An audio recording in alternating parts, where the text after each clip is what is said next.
Il existe également une histoire académique liée aux psychédéliques, et en réalité, cette histoire a commencé avec Timothy Leary. Cette image montre la maison où il a vécu après avoir été renvoyé de Harvard, où il était professeur d'université. D'abord, il est parti au Mexique, puis il est allé dans cet endroit à Millbrook. Et c'est ainsi que Millbrook est devenu un centre d'attention psychédélique en Amérique du Nord. Il a écrit une autobiographie. Et une biographie a également été écrite sur lui. Curieusement, j'ai lu les deux livres. Et ce sont des histoires différentes. La biographie remettait en question l'autobiographie, donc si tu es réellement intéressé par les nuances de l'histoire, tu devrais lire les deux livres. Mais essentiellement, Tim Leary, avec ses collègues, dont le docteur Richard Alpert, qui est ensuite devenu Ramdas, et leur groupe, ont mené une variété de recherches tout à fait légitimes. Ils ont réalisé l'expérience de la chapelle Marsh, où ils ont démontré pour la première fois l'efficacité des psychédéliques pour produire des expériences spirituelles. Ils ont également administré des psychédéliques à des prisonniers, pour étudier la récidive dans l'expérience de la prison de Concorde. Malheureusement, Tim est passé d'être un chercheur sérieux à un défenseur charismatique bruyant, et il est devenu très évangélisateur. Malheureusement, Nixon l'a qualifié de l'homme le plus dangereux des États-Unis. Il a été arrêté 36 fois et a plaidé en faveur de la régulation de la formation, des licences et des contrôles de l'environnement. En réalité, il était relativement conservateur par rapport à d'autres groupes dont je vais parler. Il a été emprisonné et condamné à 10 ans de prison, puis à 10 autres années plus tard. Il a commencé ses peines de prison en 1970, mais s'est échappé peu après en Algérie et en Suisse. Il a été libéré en 1976 et est décédé à l'âge de 75 ans, en 1995. Si vous êtes intéressé par toute l'histoire scientifique, Lester Grinspoon et James Bacala ont écrit le livre Psychédélique Dru. Nous considérons qu'ils ont réalisé que les psychédéliques étaient en train d'être criminalisés, et qu'ils souhaitaient réellement capturer ce que les chercheurs et les universitaires avaient dit jusqu'à ce moment-là. Ils ont écrit ce livre dans le but de résumer tout ce qui s'était passé. Je trouve ce livre très utile. Même si Tim Leary a été considéré comme le principal défenseur des psychédéliques au début des années 60, et qu'il a réellement été blâmé pour la diffusion des psychédéliques, personnellement, je ne pense pas que cela soit juste.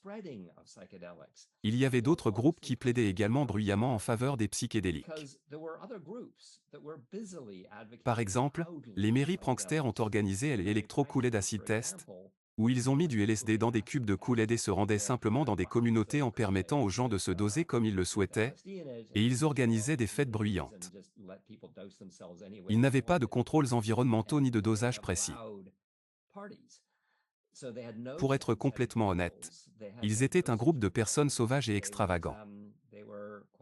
Il est intéressant que Ken Kesey ait expérimenté pour la première fois avec le LSD, car il était l'un des sujets d'une des études du projet MK-Ultra, ce qui est absolument fascinant. Encore une fois, ces deux fils se sont entrelacés et ont donné naissance à cet individu hautement évangélisateur qui a parcouru le pays à bord d'un bus aux couleurs vives. Par conséquent, accuser Tim Leary d'être le principal responsable de l'introduction des psychédéliques dans la civilisation occidentale n'est pas vraiment juste. En réalité, il était beaucoup plus conservateur. En effet, il y a eu un moment en 1964 où les Merry Pranksters sont apparus à Millbrook. Et ces deux communautés ne se sont pas bien entendues. Le groupe conservateur de Tim Leary et le bruyant groupe des Merry Pranksters étaient des modèles totalement différents de la façon dont les psychédéliques pouvaient être utilisés. Le mouvement clandestin fait également partie de l'histoire, et il est de plus en plus documenté. De plus en plus de livres apparaissent, documentant à la fois les aspects chimiques de la production et du trafic des psychédéliques, ainsi que les personnes qui les utilisaient à des fins thérapeutiques. The Sunshine Makers, Orange Sunshine et d'autres sont des exemples de livres que vous pouvez explorer en profondeur pour comprendre comment le mouvement clandestin a rendu les psychédéliques disponibles à tous les groupes qui en avaient besoin pour diffuser leur message évangélisateur. L'histoire ne peut être complète sans reconnaître Sacha Shulgin, Alexander Shulgin et Anne, qui est décédé cette année en juillet 2022. Sacha était un chimiste clandestin qui a produit de nombreuses molécules, et c'est lui qui a découvert l'utilité du MDMA.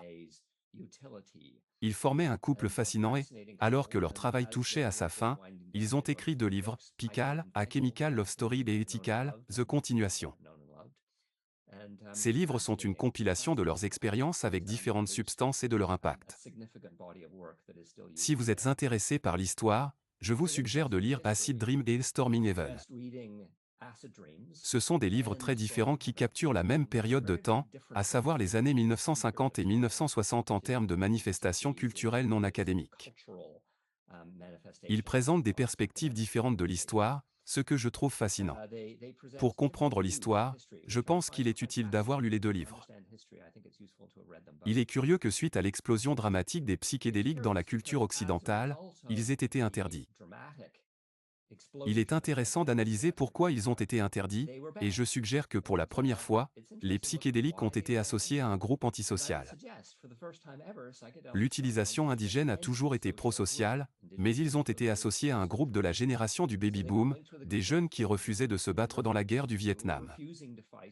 Il y a eu un grand changement culturel avec le mouvement hippie, le pouvoir des fleurs et la révolution sexuelle, tout cela était très menaçant pour ceux qui détenaient le pouvoir. En effet, les psychédéliques ont été criminalisés au Canada en 1967 en conséquence de ces changements sociaux. Il y a eu une énorme quantité de propagande contre les psychédéliques, et voici quelques exemples. LSD alimenté viole une actrice de télévision et donne naissance à une grenouille après avoir consommé du LSD. Le LSD m'a transformé en prostituée. En effet, le gouvernement a produit de nombreux dépliants qui parlaient des dangers pour la santé du LSD. Une grande machine de propagande a été mise en place pour attaquer les psychédéliques, alors qu'en réalité, ce qu'ils exprimaient était leur profonde préoccupation pour les personnes refusant de combattre dans la guerre du Vietnam. Il est intéressant d'observer l'histoire et d'analyser s'il y a eu d'autres moments où la science a été interdite, ce qui est essentiellement ce qui s'est produit dans le cas des psychédéliques. Non seulement les drogues ont été criminalisées, mais la science elle-même a également été réprimée en conséquence de ce processus. En effet, je peux mentionner un moment de l'histoire où quelque chose de similaire s'est produit. En 1616, pendant environ 150 ans, il était illégal d'affirmer que le centre de l'univers n'était pas la Terre. La science, soutenue par les progrès de l'observation télescopique, démontrait que nous ne faisions qu'une partie d'un système planétaire complexe et en mouvement. Cela a été très perturbant pour ceux qui détenaient le pouvoir à l'époque. Et par conséquent, ils ont criminalisé la science pendant un certain temps. Cependant, il est assez rare que la science soit complètement interdite. Après les périodes où les psychédéliques étaient utilisés clandestinement, leur réintégration dans le courant dominant a nécessité la naissance du Renaissance psychédélique. Je ne suis pas sûr de la date exacte à laquelle on peut situer le début de la Renaissance psychédélique, mais on pourrait mentionner avril 2007, lorsque le magazine Time a tenu une discussion très intéressante et a posé la question de savoir si Timothy Leary avait raison. Le sous-texte indiquait que non, mais que les psychédéliques étaient utiles pour la guérison. Je préférerais mentionner un article spécifique du New York Times, considéré comme le leader médiatique de l'Amérique du Nord, publié le 11 avril 2010. Cet article a marqué le début de la renaissance psychédélique à cette époque. Au Canada, l'un des moments les plus marquants de l'histoire a été en octobre 2015, lorsque le Canadian Medical Association Journal, CMAJ, considéré comme la voie conservatrice de la médecine dans tout le pays, a mis les psychédéliques en couverture. Si vous êtes intéressé par la renaissance psychédélique, je vous suggère le livre The Psychedelic Renaissance de Ben Sessa, qui est psychiatre. Dans son livre, il explore comment il croit que les psychédéliques pourraient transformer la psychiatrie. Si vous observez l'explosion scientifique dans ce domaine, vous pouvez constater qu'il y a eu une augmentation considérable des publications scientifiques à partir d'environ l'année 2000. Un autre fait historique intéressant est Ayala Waldman, qui est avocate et défenseur public.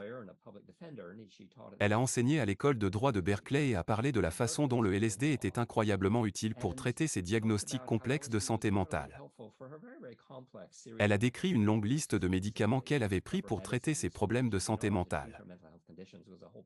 En outre, elle a parlé du microdosage, qui est un concept nouveau. Bien que James Fadiman ait inventé le terme microdosage, Ayala Waldman l'a popularisé.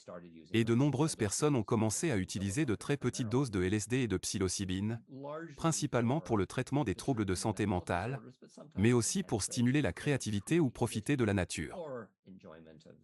Pour comprendre les psychédéliques aujourd'hui, si quelqu'un demande quel livre il devrait lire, je suggère How to Change Your Mind de Michael Pollan. Je pense qu'il capture de manière émouvante l'histoire et la science de ce qui se passe. Et il parle de ses propres expériences en les reliant à la science. C'est un bon livre pour comprendre comment les psychédéliques sont perçus aujourd'hui. Il est intéressant de constater que les mêmes fils conducteurs présents dans l'histoire des psychédéliques sont également évidents lorsque l'on observe leur perception actuelle. Actuellement, il y a des psychiatres et des médecins qui utilisent des psychédéliques, et le principal vecteur de cela est MAPS, Association multidisciplinaire pour les études psychédéliques. MAPS a été créé bien avant toute autre organisation dans le domaine des études psychédéliques. Le livre Acid Test, qui a un titre terriblement trompeur, ne traite pas du LSD et ne reflète pas le titre de Electro-Cooled Acid Test auquel il fait référence. En réalité, le livre Acid Test est l'histoire de MAPS, Rick Doblin et du MDMA. L'article auquel vous faites référence était l'un des moments les plus importants lorsque la FDA a dévoilé les données de la phase 3 et a déclaré que la progression était possible. MAPS a réalisé un travail fabuleux en réintégrant les psychédéliques. Les psychédéliques sont également utilisés de nos jours, tout comme historiquement, dans le contexte académique.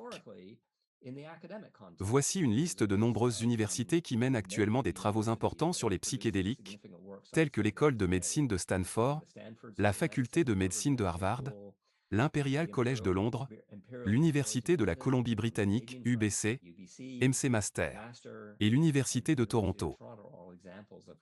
Toutes ces universités sont des exemples d'établissements actuellement très intéressés par les psychédéliques, et les universitaires mènent différents types de recherches, allant de l'étude des expériences mystiques que les personnes ont en consommant des psychédéliques à l'analyse de données d'enquête à grande échelle.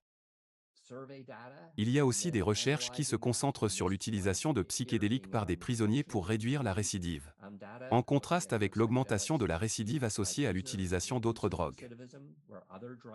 J'apprécie particulièrement une étude en particulier, intitulée The Efficacy, Tolerability, and Safety of Select Psychedelic for the Management of Mood, Anxiety, and Substance Use Disorder, a Systematic Review of Systematic Reviews. Essentiellement, cet article indique que nous avons passé en revue toutes les recherches, et que les psychédéliques sont de retour sur le devant de la scène académique. Effectivement, les psychédéliques sont également utilisés, comme ils l'ont toujours été, à des fins récréatives. La culture des raves existe toujours, bien qu'elle ait diminué ces derniers temps. Les festivals de musique sont souvent l'endroit où les gens expérimentent les psychédéliques pour la première fois, et ces festivals sont très présents et actifs dans toute l'Amérique du Nord, voire dans le monde entier, y compris en Europe. Il est intéressant de constater que l'utilisation de psychédéliques est en augmentation. Voici un graphique du National Health Institute qui montre l'enquête annuelle sur l'utilisation des drogues, spécifiquement en ce qui concerne l'utilisation des psychédéliques. Ces dernières années, l'utilisation de psychédéliques a augmenté non seulement parmi les universitaires et les professionnels de la santé, mais aussi parmi le grand public. J'ai mentionné précédemment que l'armée s'intéressait aux psychédéliques par le passé, et il existe encore un intérêt de la part de l'armée pour les psychédéliques. Cependant, la façon dont les psychédéliques sont liés à l'armée a complètement changé. Effectivement, MAPS a adopté une approche très intelligente en se rapprochant de l'armée, et en leur proposant son aide pour les soldats souffrant de troubles de stress post-traumatique, TSPT, ce qui représente un coût important pour l'armée. Il y a un intérêt significatif au sein de l'armée, en particulier dans le traitement du TSPT, et dans une certaine mesure, cela explique pourquoi MAPS a choisi le TSPT et le MDMA comme axe de recherche. Car cela pourrait réellement aider cette population et bénéficier d'un fort soutien en termes de crédibilité publique. De nos jours, le domaine des affaires est également impliqué dans les psychédéliques, ce qui est différent de ce qu'il était historiquement. Les entreprises participent désormais à des essais cliniques, à la fabrication, à la vente de services cliniques, à des services thérapeutiques, à la brevetisation d'idées et à l'invention de nouvelles molécules, ainsi qu'à la vente de produits pharmaceutiques dans le domaine des psychédéliques. Tout cela est réalisé à des fins lucratives. Je soutiendrai que nous avons besoin de toutes ces facettes, des entreprises à but lucratif, des institutions académiques et des professionnels de la santé, afin que chacun apporte sa contribution si l'objectif est de rendre les psychédéliques largement disponibles. On ne peut pas parler d'entreprise sans reconnaître qu'il existe également des activités commerciales dans une zone grise. Par exemple, à Vancouver, le département de police de Vancouver a publiquement déclaré qu'il n'arrêterait pas les personnes qui ouvrent des dispensaires de champignons psychédéliques, de la même manière qu'ils l'ont fait pour les dispensaires de cannabis. Nous constatons maintenant l'émergence de ces dispensaires de champignons psychédéliques à travers tout Vancouver. Il est intéressant de noter que dans les années 1950, la vision indigène des psychédéliques a été largement marginalisée. Cependant, ce que je suggère, c'est que cette porte s'ouvre maintenant, ce qui est très positif.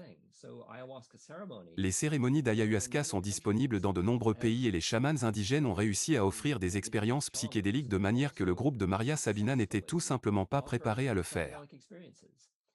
De nombreux touristes voyagent dans des endroits comme le Pérou, par exemple, et ont des expériences très positives avec l'ayahuasca, puis ils rentrent chez eux et partagent leur enthousiasme à son égard. Un système a été établi pour permettre cela. Effectivement, il y a une diffusion rapide des idées à travers les réseaux sociaux et Internet de nos jours. En effet, ce qui est intéressant, c'est que lorsque l'on comprend l'approche indigène, elle est souvent très différente de l'approche occidentale de la guérison, que ce soit en ce qui concerne les esprits malveillants par rapport au traumatisme et à la médecine. Cependant, cela n'a pas vraiment d'importance, car la musique est le véhicule par lequel ils communiquent. Ainsi, le message sur la pertinence de l'approche cérémoniale a atteint l'Amérique du Nord et l'Europe. Je peux voir comment cela se manifeste, en effet, à Vancouver, où il y a des personnes qui organisent des cérémonies vertes, où des choses comme le cannabis sont offertes dans le cadre d'une approche cérémoniale. C'est donc ainsi que je vois comment le conteneur de sécurité se diffuse largement à travers la cérémonie en Amérique du Nord. Lorsqu'on parle d'histoire, il est naturel de spéculer sur l'avenir. Les psychédéliques ont le potentiel d'être utilisés pour le traitement des addictions, des problèmes de santé mentale, la recherche de la spiritualité, et peut-être même leur intégration dans des traditions religieuses existantes. Ils pourraient également renforcer les liens entre les individus. Voici une diapositive que j'aime, la créativité, la pensée divergente, la recherche de nouvelles expériences, l'acceptation des autres, l'absorption et la création de nouvelles associations, tout cela est associé aux psychédéliques. Nous n'avons pas suffisamment discuté de la façon dont les psychédéliques peuvent être utiles dans les relations, notamment dans la résolution de conflits et en aidant les personnes à se rapprocher davantage. Voici un livre qui commence à explorer cela et cette discussion n'a pas encore commencé. La vision actuelle de l'avenir est que les psychédéliques devraient être disponibles dans des cliniques de thérapie psychédélique qui légitiment leur utilisation, et pour ceux qui estiment que cela est trop urbain, il devrait également y avoir une approche plus diversifiée.